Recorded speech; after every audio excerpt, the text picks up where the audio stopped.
Je to skvelá situácia. Keďže nemáme prekladateľa, tak žiaľ môžeme z pódia. Je to skvelé, Baláš, máš to tu? Máš to vo svojich rukách? Alex, Abraham, aby teda vedeli aj poslucháči, aby sme ich predstavili.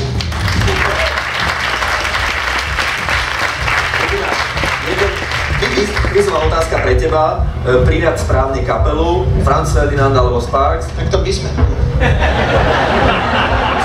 Just a small quiz for my technician. So, Franz Ferdinand or Sparks? Ale o mňa nejde, ide o publiku. Ku komu by ste priradili tu na tohto pána po mojej... Ty, bradatý. Áno, teda vy, bradatý, pardon. Nechcem byť taký príliš familiárny, aby ste si nás nepletli s komerčným rádiom. Franz Ferdinand, správna odpoveď, zatliskaj. Ale pozor, teraz to bude ťažké. Franz Ferdinand alebo Sparks? Slečna, ktorá sa zasmiala. Sparks je správna odpoveď. Môžem sa spýtať, čo... Fantastic quiz. Very playful and humorous. Môžem sa spýtať, či sa rovnako hádali a dávali kvízové otázky aj v štúdiu, že či viac elektroniky alebo gitára.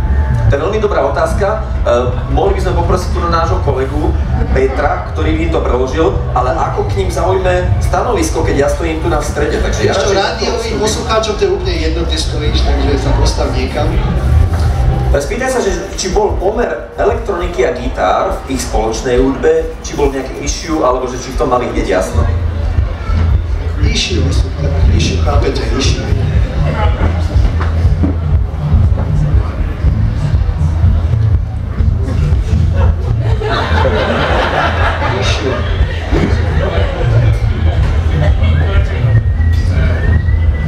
Hi everyone. You alright?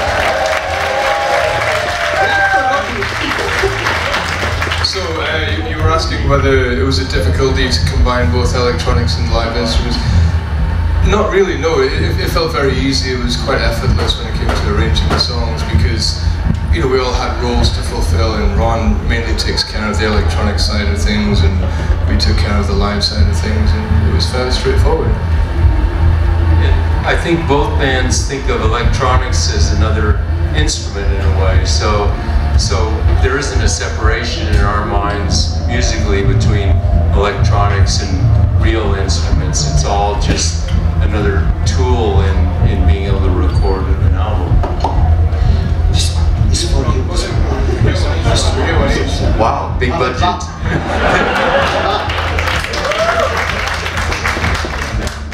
It's funny because people talk about electronic music as if it's this music of the future when the synthesizer was invented, what, 60 years ago? Yeah, 70 years ago? So it's, you know, they're both instruments for expressing yourself like Ron says. There's no real difference between them. Poprosím o preklad a potom sa prosím ťa spýtať, či dostali rovnakú inteligentnú otázku od slovenských novinárov, teda Dášo Stage.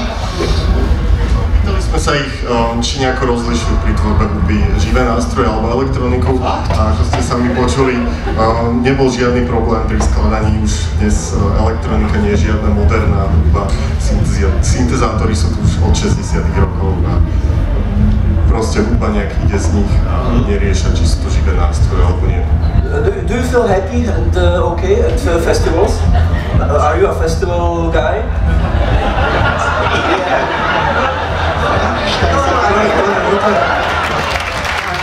I feel like I'm a typical festival guy. Yeah, that's what I thought. Okay. No, we really enjoy the festival atmosphere. This seems like just an amazing festival, so we're really looking forward to it. And the kind of music that we're making is music that we really feel works in a festival setting. So you know, really crowd driven. Yeah, we're really excited about this.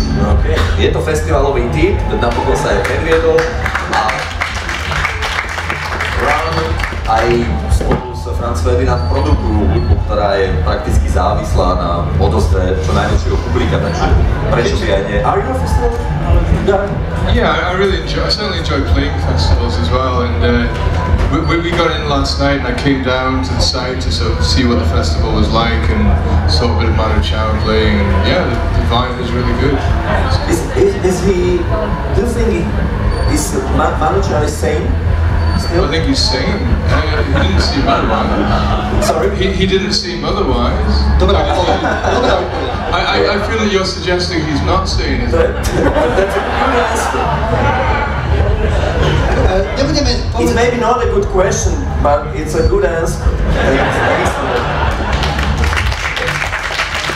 Keďže viem, že tento projekt vystúpi už asi o 6 hodín, tak ich nebudeme dlho zdržiavať. To je pravda. A mohli by sme sa spýtať, keďže už sú tu, že keď majú radi hudbu, ako by sme to vysvetlili, že chceme, aby zaspievali sa s nami jednu skladbu? No veď práve, to je strašne ťažké. A potom už je všetko na umení nášho kolegu Fauna, aby vysvetlil, že keď už sú tu, či by si s nami nechceli zaspievať jednu slovenskú národnú, ja ukážem text.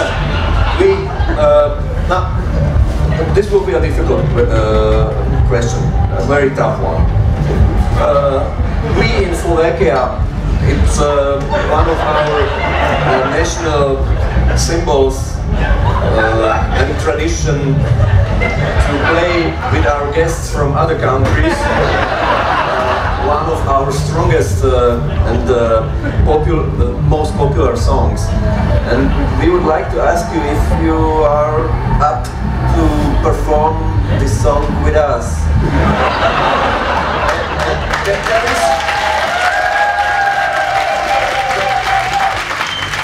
There is a small chance you know the song. It's called Love Will Tear Us Apart. To sú tie lyricsy a je to slovenská národná a väčšina ich pozná aj tu nás. Probably you already heard. I think I will do you all a favor by allowing Alex to be the vocalist on this. You want me to sing?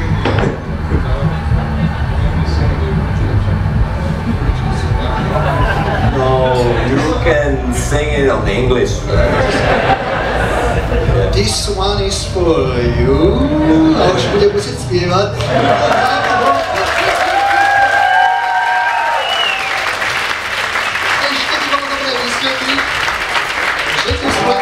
Ešte by bolo dobre vysvetliť, že tú skladbu sme si vyskúšali prvýkrát počas skúšky. To niekto by mohol povedať. Baláš, môžeš hovoriť? Actually, we played it once on the rehearsal, so please. But you know, vždycky som chcel povedať, you know.